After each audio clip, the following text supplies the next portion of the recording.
Okay, let's get started right away with the Cytoscape hands-on. So I think Camilla already gave you like a very good introduction on what Cytoscape is, but I think the best if we now actually figure that out a little bit by ourselves. And I would encourage you all to just like open the software. If you have not downloaded and installed it yet, then you can just Google Cytoscape and then hopefully get to the download link and just like download it. As Camilla mentioned, this is like a tool that is like widely used in like the life sciences and also other sciences, including social sciences. And it kind of allows you to like visualize any like connection between things. Right? And in principle, it's a combination of like a spreadsheet program and like this like network visualizer. So you can load in tables, you can generate tables, you can do like matrix operations and like calculate stuff within like the tables, and then like visualize them in the same time. And when you like start the software on your computer, you should basically like see like this window here, and then you can see here I visualized a bunch of stuff before. So there's like some old networks here that I could quickly navigate to. But then also there's like this table section on the bottom where like now when I start putting stuff in there, there will be some data appearing. And then on the left, there's like a network overview. And now the most simple use you can use this now for is to basically drag and drop the GraphML file just like in this white big box here. So that was one of the files we downloaded earlier from like the GNPS output. But before you do that, I would actually encourage you to like build a network yourself to kind of like understand a little bit more about like the structure of how Cytoscape visualizes things, because this will open up completely new ways for you to like actually analyze your data, to integrate, different layers of annotations, like the outputs of series or canopus, what we're going to do in a couple of minutes, but also maybe use this for something else, right? So Camilla mentioned like gene similarity networks, interaction networks, protein metabolites, so we've been using this for a bunch of stuff, and the community is, and I think it's a wonderful tool to like visualize any information flow or between things. And to get started, so we can just like generate a new network, and you would typically do this here under file and a new network, and then generate like an empty network. We can just call this test. And then here, well, if I create a few, then an empty network should appear. So just like a blank page here. And now if I want to add information into that, there's like different ways. Like the most simple one is that I just like right click into this empty network here and add like a node. And then I can add a second node. And then I can right click on one of the nodes and add an edge and connect these nodes. And now the most simple network possible, I already created like 2 neighboring nodes that are like connected. And I really like to, use this for whatever. So I don't know, for my friends, for connected papers, for, famous television characters. I mean, as we've been talking a lot about, different comic characters recently, we could, then just like give them whatever. And in order to do that, like I can go here on this node table, and then actually just like click in here in that table, right, that now contains this information, and change this here to fry, and then node number 2, I could call Bender, and now the edge could like indicate that Fry and Bender are friends, right? And then I could add other nodes, such as, like the professor, who is the boss of Fry and Bender, and I could like indicate this through another edge. Yep.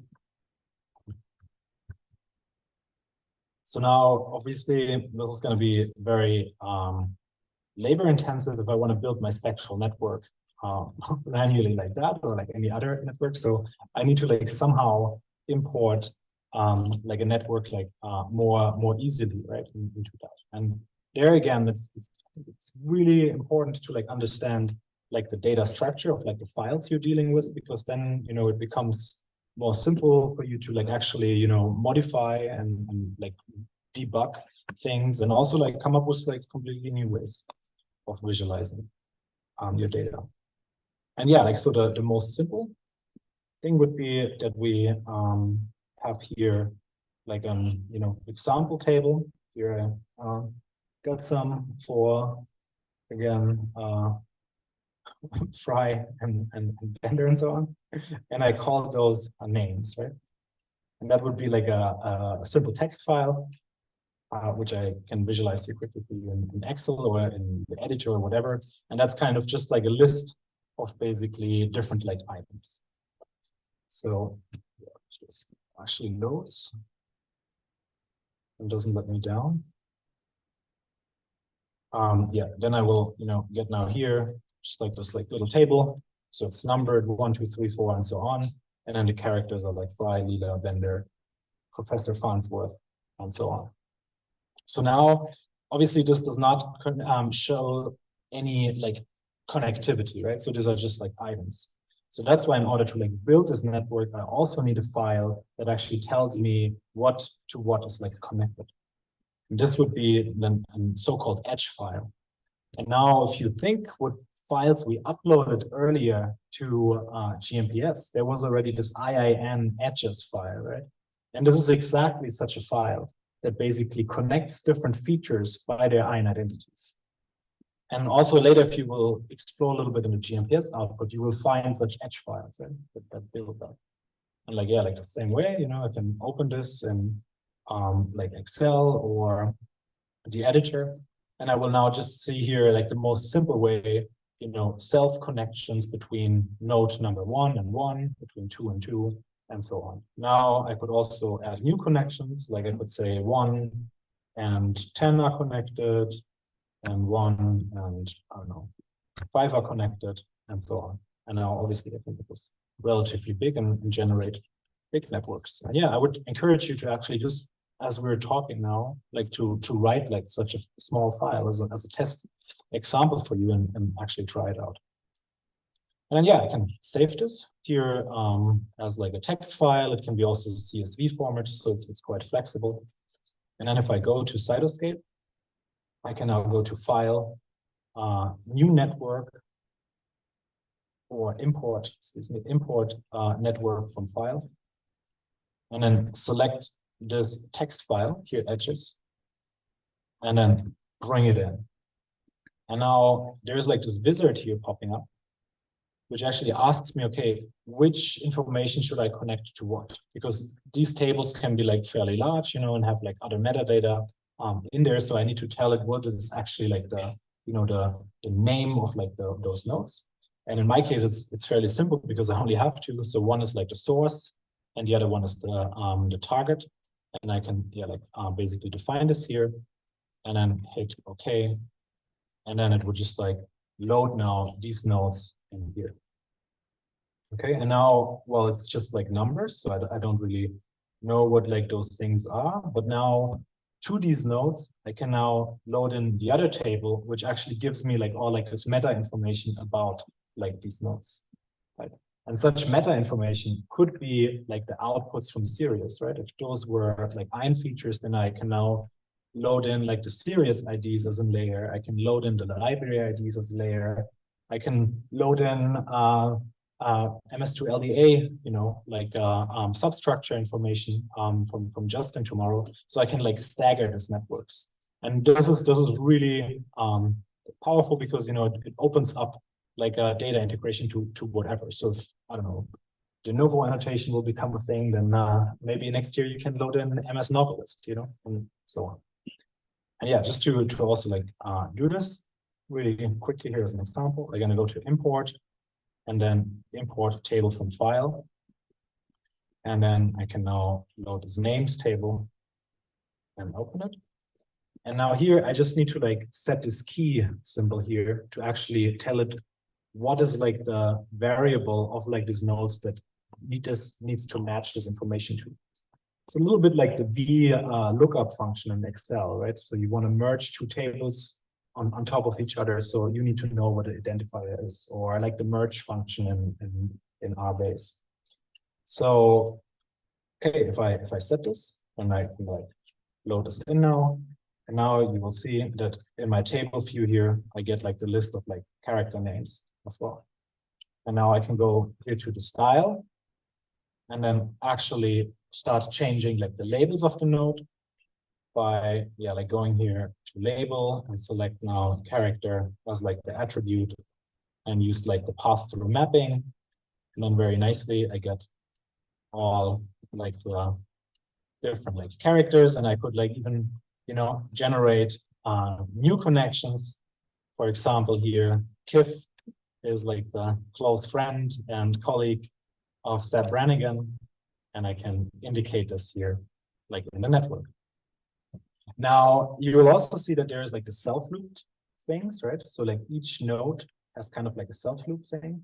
That is an artifact because I needed that initial network to load it in, right? If I want to get rid of this, there's now different ways to like manipulate this network. So I can like go to, I think it's edit, and then click remove self-loops, and then just select this network and remove like the self-loops, and it looks already more like an actual network with a lot of like here singletons. So these are like nodes that are not connected to anything yet, unless I generate this. So yeah, in principle, you can like do this with everything what I just said. But yeah, for like the rest of the course, obviously we want to deal with features for today. So I would suggest that we, after you played around with it for like a little bit, move on and actually start loading in the GNPS output. So now I have not a job here. So I actually need to like download this. And as I mentioned earlier, we had like a little server issue, which I think in the meantime got resolved. So hopefully most of you have gotten an email now from GNPS that your job is finished.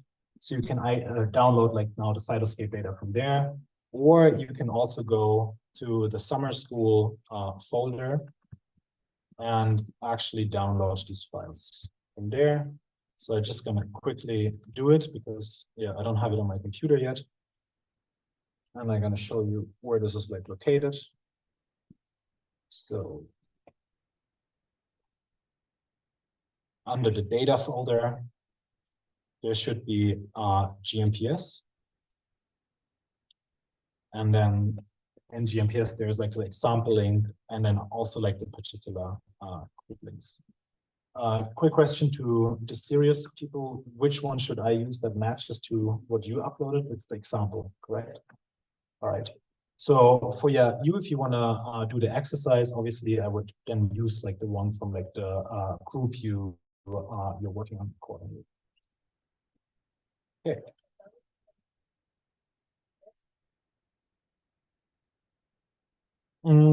Yeah, good question. I'm gonna show you quickly. Unfortunately, I don't have that link open on my computer, but I can just like show it as an example from like the latest job I run.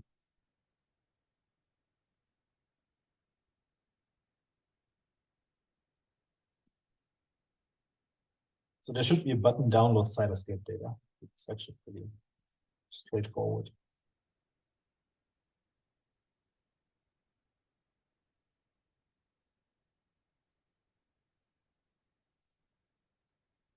So this is like the view you get in the feature-based molecular networking output. And then there's download Cytoscape data. And then when you download this, you get like a zipped folder, which you can then extract. And like the very same folder is also here in this GNPS folder on the Google Drive, right? So it's here, this folder. I'm just gonna quickly download this. Hope it won't take too long.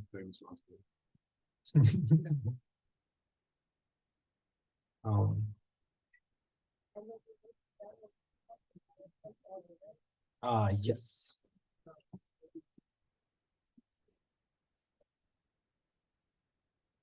Wow, that was fast. I'm surprised. Okay, so yeah, in this case, it's like 38 megabytes, and yeah, it's still zipped. So I wanna, extract it now. Extract to, and then I get like, all like these different files. And now if we go in, so earlier I showed you the library hits in there, but now with your new knowledge about like this edge tables, maybe some of those files start to make more sense now for you. So if we, for example, look at like the network edge self loop, and if I open this in Excel, I will see exactly such a table that theoretically I could like load manually into Cytoscape. So the GraphML is just like a shortcut because this is basically already like a network that has been generated. Oh, just doesn't wanna let me do it. So I'm gonna open it with Notepad++. So yeah, it's basically like a table, and has like exactly like this edge information. And yeah, like in the very early days of GNPS, you had to like build your network manually like this. And I mean, one exercise I would actually recommend you to do it at some point to get like a better feel for the data structure.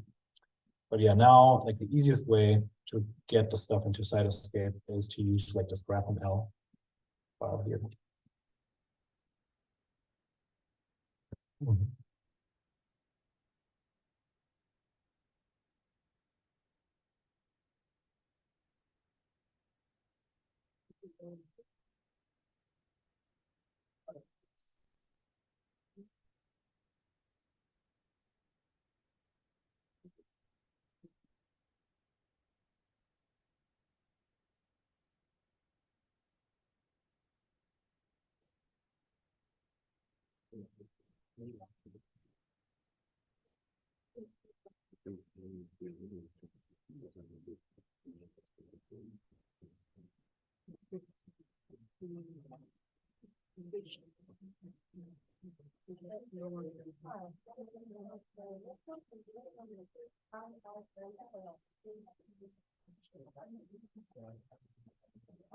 Yeah, so you can just open it and check them out, but you actually don't need them. So I would suggest to just use the GraphML for now.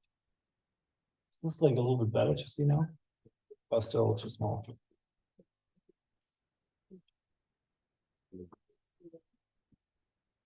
All right, let's see.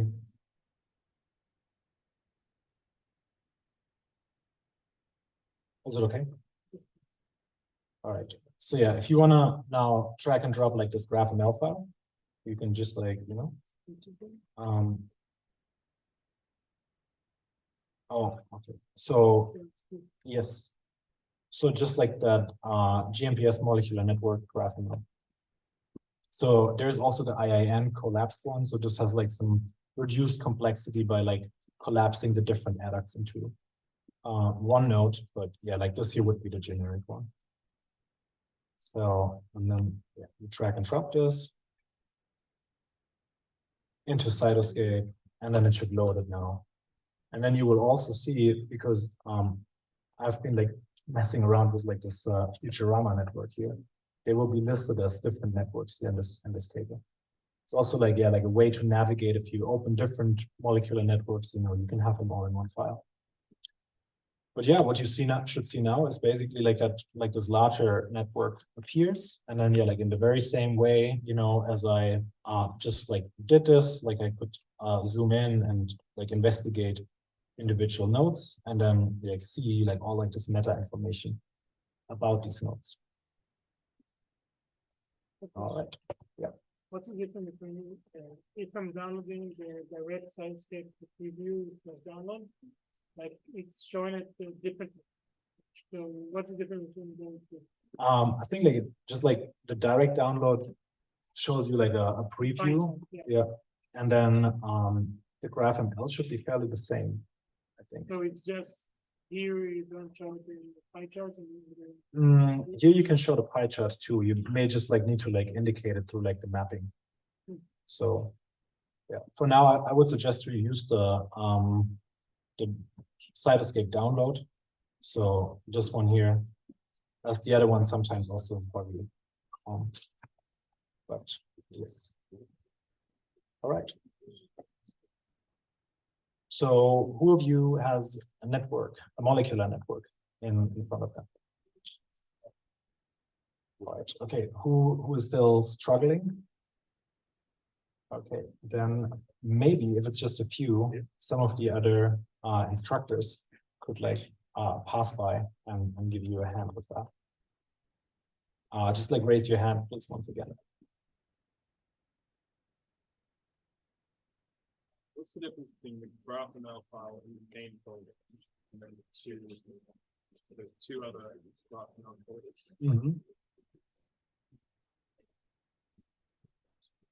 Good question. So there's a question, what's the difference between the GraphML and the main folder? So this is this one here and that one in the subfolder. I think it's just an artifact that this is like additionally created.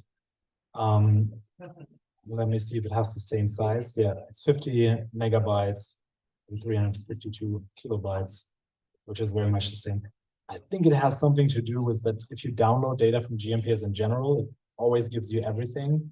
But then if you click on a particular thing, it additionally downloads that file. So yeah, you can ignore it or like choose either of the two. All right.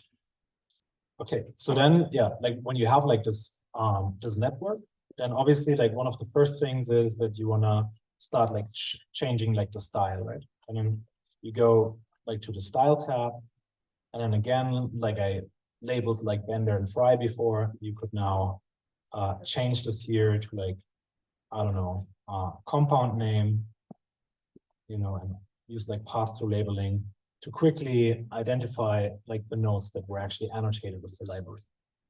Now, if we zoom in, you will see, oh, there's actually now a bunch of nodes that have like these annotations. And when you zoom a little out, you will also see that the vast majority actually do not have like annotations. So it's just like a small subset of everything. Okay, something like more universal would be, of course, like their molecular weight. So we could change this here, again, under label to like precursor mass, and then label this pass-through mapping. And then every node should now have like the mass as a label. So this is now very similar to what you've seen like in this web-based visualization tool earlier. And yeah, it's kind of like a default thing. Okay, we still have like the self-loop nodes here. And then you may wonder, why do we have like some of them being self-looped, but still like connected to others? And that is due to the fact that we have like an ion identity molecular network here. So we not only have MS2-based edges, but also like this like coelution-based edges from like the ion identity molecular network. So first of all, I want to know which ones are which, right?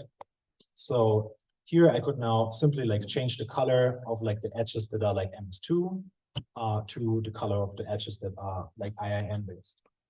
Therefore, we can like go here on the style and switch to like the edge tab on the bottom. And now change like the stroke color to the mapper of edge type. And now differentiate with a discrete mapping between cosine and make this, I don't know, blue. Oh, sorry, you're going fast. Yeah, I'm gonna show it. So, okay. So under style here on the left, I switched between node and edge. So those are like the tabs on the bottom, right? So in the node one, I can like basically change the style of like the nodes. And then if I switch here to edge, I can change the style of like the edges. And then there's like the stroke color option, where I can now change the style of like the stroke color. So this is basically the edge color. And then I just need to like find now a category from like my table, you know, which like discriminates like the edges that are based on MS2 versus like the edges that are based on like this IIN annotation. And this here is called edge type. So you just like open this and see like the different categories. And then I can use like the edge type and now say cosine I click in there, I can use like a color as an indicator, and I don't know, like use blue for cosine. So this is MS2. And then for MS1 annotation, I could use red. And then I will see immediately in the network here which edges are based on my MS2 similarity and which one are based on ion identity. And then I will see again, I have like some self-looped nodes. So those are like those nodes that based only on molecular networking did not have like any connectivity in the network. So earlier, those ones were actually at the bottom of the network together with the other like self-loop nodes here. Okay. But thanks to the ion identity molecular networking, they're now connected. And then when we look at like the masses, then we will hopefully see that those mass differences correspond to like some of like the masses you allowed yesterday during like the IIM. So that could be like a sodium adduct or like ammonia or like some in-source fragments. Again, I can calculate this now in my head, or I can also be lazy and quickly label like this mass difference here in between the edges. Therefore, again, I would use like a mapping here under style, again, on the edges, and then just like select the label to be the mass difference. And then use a pass-through mapping again. And then like these masses should now appear on the edge. And then interestingly, we have here a delta of 15.974. So that could correspond to some oxygen. And I don't know exactly what Robin and Steffen allowed to be delta masses, but that could be eventually like some sort of like in-source fragment. And then if I go through, I hope I would see also some that correspond to like sodium, like here, 21.98. So that would be like the two different, sodium adduct versus like a protonated ion. All right. If those self loops still bother me, again, as I did it before, under edit and remove self loops, I can remove those self looped edges, and then like clean this like up a little bit. All right. So now, okay, what else can we do with it? So like first of all, I can like use like different like sizes to like point my attention to like the most abundant features, right? So I could use here like a mapper now under nodes again that indicates my precursor abundance. Like in this networks of these features to like highlight quickly like the most relative abundant molecules. And then, I could like also load in like any other information that might be valuable for me. So like a very classic thing that I'm not going to do here is that we typically build like log ratio between our control and knockout, and then I could like visualize such information in here too. In a second, I want to show you how to integrate this, but before, let's first play around a little bit more with like the mapping options. So I mentioned like I could here change like the size. So this I do basically through the node width. An important thing is here to like lock the node width and height, so they become kind of like more like square shaped. And then I can like use the size now as an indicator. Then I would use like some precursor intensity as a value, and then use like a continuous mapper to actually change like the node size. And you'll see there's like this gradient visualization. And if I double click on that, then like this window should pop up, and I can actually change now the values for like the different precursor intensities. And you see that they might be very small, right? So I just can make this generally like a little bit bigger, and then hit OK when I'm happy with it. And when I zoom out now, I should hopefully see that some nodes are larger than the others. Okay, this is still not very extreme, so I may want to make them even bigger. And then I should hopefully start seeing, oh yeah, there's some like more abundant features, you know, and that is a way like how you may already like highlight some of like the main drivers in your sample. Can you choose how to scale this, like linearly or on a Yes. logarithmic scale? I don't know if you can do logarithmic, but you can like add different points in here by like, yeah, like add a point and then, you know, adjust this a little bit. I don't think that there's a logarithmic option, but I mean, you can add a couple and make it pseudo logarithmic. Yeah, feel free to play around with that. It's not like the most important thing, right? So like I typically use it as a general information, but like, yeah, like this relative abundance is maybe not like the most important biological information. All right. And like, yeah, like playing with like the size here, the same way we can do it for the nodes, we can also do it for the edges. So what interests me, of course, is like how similar are like these spectra. Hence, like the ones with like the very, you know, like good cosine scores might be more trustworthy than the ones with like the lower cosine scores. So like similarly as for like the nodes, I can like also use like this mapper for like the width of like the edges. So then same way, I would select here the value, such as like cosine score, and then also use like a continuous mapper, and then actually make them, you know, like different in size depending on the cosine value. Now I just have to be careful because like the IIN is now really small, but I can just adjust this by setting the default value. So that is basically everything that is not defined through like this mapper, like a bigger value here. And then I would see that now also the IIN edges are just like 10 in width by default. And then the blue ones, depending on their cosine score, have like a different width. All right.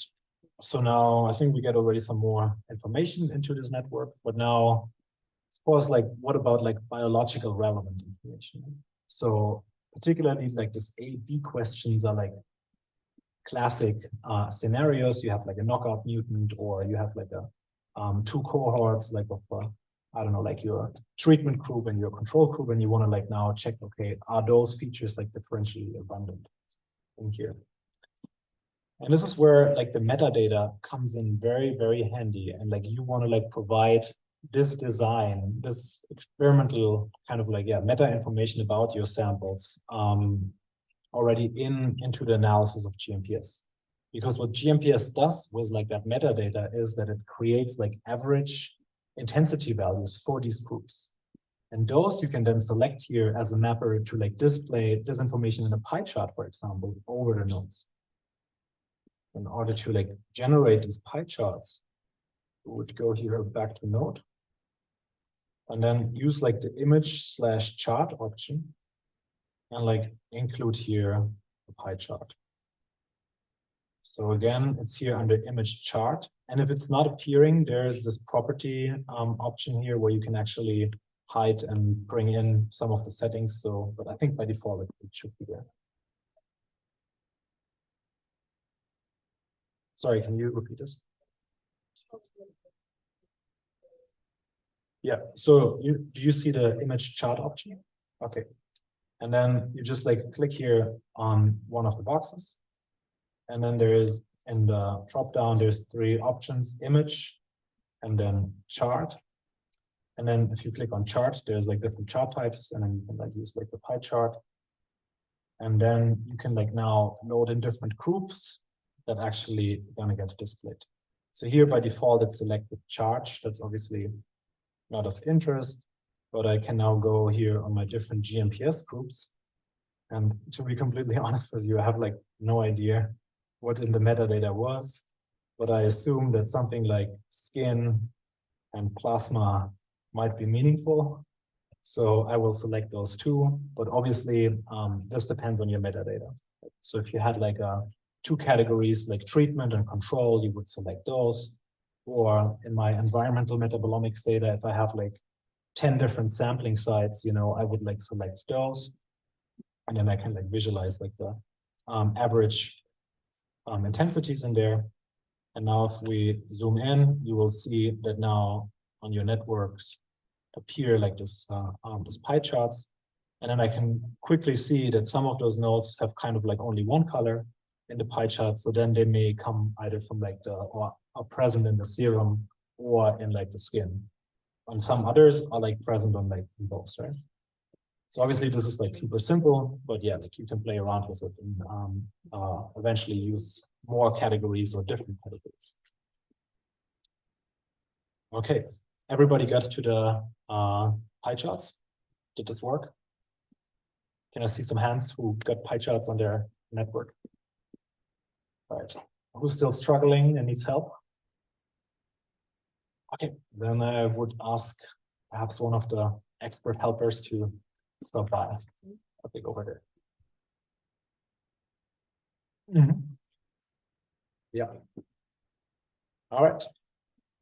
So yeah, I think for like the first part of like visualization, that was pretty much what I wanted to show you. After the break, we're gonna continue and then load in like additional information from Sirius and maybe also make up some of our own fantasy data. Are there any questions for now for like the visualization part? Yes. How do you remove the self-loop nodes? Yeah. Okay. The question was how we remove the self-loop nodes. So if you go to edit, there is a remove self-loop button. And that is just magically removing it. So it's fairly simple. So yeah, it's pretty intuitive to use Cytoscape, I think. So feel free to also like explore. And yeah, as Camilla mentioned, there's a bunch of like different add-ons or now apps, they call it, to like use different styles. So like one problem that for example, I often faced was that like nodes were like overlapping, and then you can like, I think it's the Y-Files app, you can download this and then like remove overlaps, right? Here on the very bottom. This is like super nice, right? If you especially messed up here, the size, you know, then you can use like such tricks to like clean up your network or restructure it. Then on the layouts, you may wonder why Scott's network this morning had like all like this beautiful circles. You know, that's just like a different mapping layout here in Cytoscape. So if you go to layouts, then you can explore different layouts and check them out. So I think it was the circular layout that he may have used, right? And then yeah, it was just like one click.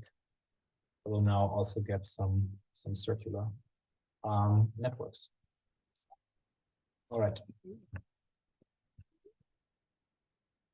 Any other question?